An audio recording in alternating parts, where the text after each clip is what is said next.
natif de la Abitibi-Témiscamingue. J'ai rentré à Hydro-Québec en 1982 pour les mises en route de la phase 1 de la baie James. Après la deuxième, la troisième cédule de travail, parce qu'il faut comprendre, là-bas, on travaillait sur des chiffres, des horaires de 8-6 qu'ils appellent, donc c'était 8 jours au territoire, 6 jours chez toi. Après la deuxième, la troisième cédule que je faisais, le syndicat avait des revendications sur des conditions de travail et des conditions de vie au territoire. Ce qu'il faut comprendre, c'est que là-bas, tu ne fais pas juste travailler, tu vis là aussi. Donc, il y avait quand même des enjeux importants. C'était plus les mentalités chantier. On voulait maintenir des plateaux d'activité. Donc, il y avait le monde qui était là avant moi, depuis 1 an, 2 ans, 3 ans, avait décidé de se mobiliser sur un changement de cédule le mardi. Donc, autant ceux qui sortaient que ceux qui arrivaient, tout le monde était là. Et on avait fait un regroupement dans le milieu de la centrale souterraine à LG2. Je peux vous dire que Hydro-Québec, le stress a monté. Et c'était mon premier c'était ma première expérience de regroupement syndical, de moyen de mobilisation, de mettre la pression sur l'employeur pour qu'il s'assise avec nous, qu'il nous écoute sur les revendications syndicales. Très jeune à l'époque, pas encore 19 ans, donc la flamme syndicale, de dire, le regroupement, la mobilisation à sa place, l'intérêt, c'est tout de suite allumé. Il faut aussi dire que mon milieu familial, je viens d'une famille quand même nombreuse. Donc, tout cet esprit de famille-là, cette volonté de se tenir ensemble, de se serrer les coudes. Quelques années plus tard, commencer délégué de mon département, de délégué à responsable santé-sécurité sur des comités locaux en santé-sécurité, relations de travail, comité régional santé-sécurité. Et là, durant mes 9 années et demie au territoire baie James, j'ai occupé toutes les fonctions syndicales de délégué à trésorier de la région baie James. La seule fonction que j'ai pas faite, c'était la fonction de président de la région ou vice-président provincial au niveau du territoire baie James. On a fait des grèves mémorables durant les années 80, durant les années que j'étais là, dont une en 88-89, 18 mois de conflit de travail qui s'est terminé malheureusement par une loi où le gouvernement a déposé une loi, la loi 58, pas parce qu'on ne respectait pas les services essentiels, parce que notre stratégie était trop bonne. Après 18 mois, le rapport de l'organisme des services essentiels qui est sorti, aucun blâme sur le syndicat dans la gestion des services essentiels à l'ensemble de la population du Québec. 18 mois à mobiliser le monde, à manifester, des grèves rotatives, 1 à 2 journées de grève par cédule de travail. Les gestionnaires à côté dans le coin menacent avec les yeux, verbales. Vraiment une atmosphère terrible au niveau des relations de travail. 18 mois de conflit, c'est terminé par une loi, mais je peux vous dire que ça a pris des années avant que les relations de travail se replacent après, parce que c'était dur dans l'ensemble de la province. Mais au territoire baie James, il y avait un élément de plus qu'ailleurs, c'est qu'on vivait tout le monde ensemble durant ces cédules-là. Hydro-Québec avait décidé, avec le gouvernement, de décider on va embaucher des femmes des milieux de travail non traditionnels, des emplois non traditionnels. Là, belle coupure de presse, conférence de presse, Hydro-Québec embauche des femmes des milieux de travail dans les emplois non traditionnels. Sauf qu'ils n'ont pas préparé le milieu. Qu'est-ce que vous pensez que ça a fait les premiers temps?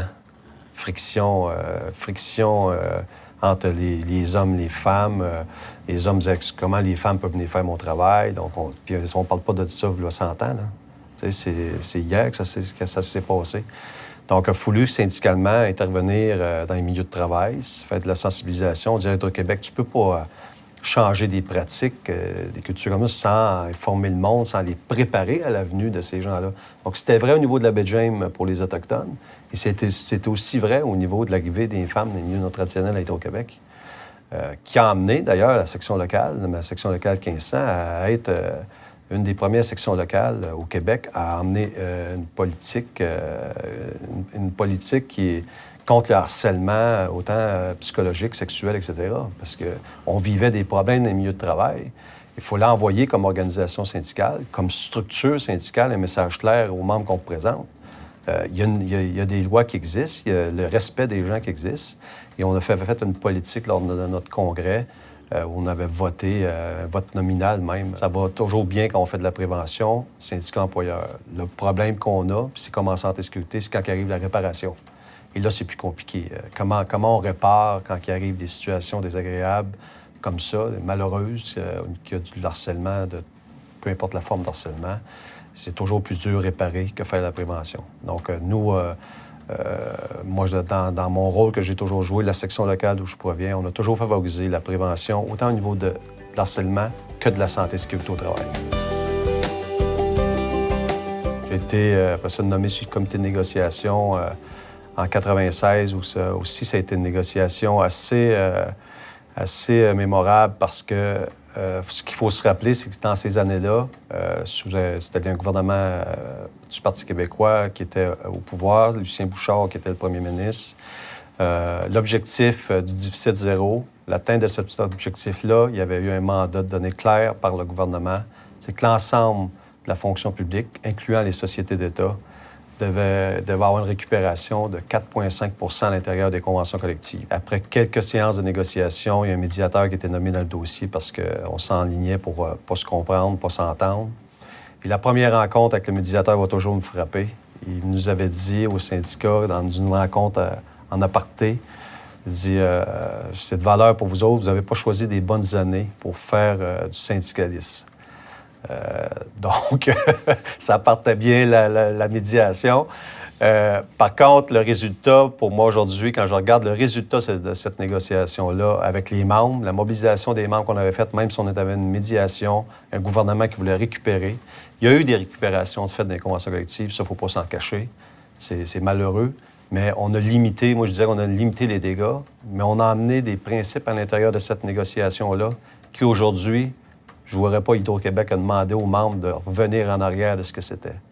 Donc, sur une récupération à l'intérieur des conventions collectives de 4,5 on a été capable d'aller chercher la semaine de 4 jours pour à peu près 95 du monde à Hydro-Québec, dans ma section locale, que je parle toujours au niveau des employés de métier. Donc, la semaine de 4 jours, maintien des semaines de vacances, maintien des jours fériés, maintien de notre banque de maladies. Je pense qu'on avait réussi quelque chose d'exceptionnel dans un contexte de négociation très difficile. Je suis certain aujourd'hui, j'aimerais beaucoup revoir le médiateur pour dire que pensez-vous de notre résultat, et je suis certain qu'il dirait qu'on avait bien travaillé. Il faut toujours avoir en tête l'esprit de défendre la qualité des services publics. Les services publics, que ce soit au Québec ou dans l'ensemble du Canada ou dans les autres pays, c'est ce qui fait qu'il bâtit une belle base de ton économie puis de ton tissu social. Faire du syndicat il y a 30 ans puis faire du syndicaliste aujourd'hui, il y a une différence. Je pense qu'il faut adapter nos méthodes, il faut adapter nos stratégies. Donc, il ne faut pas vivre dans des vieux paradigmes, il faut s'adapter. Le CFP, en une phrase, plus grand syndicat canadien de la fonction publique, avec une diversité exceptionnelle, et je pense que c'est ce qui fait la force du CFP.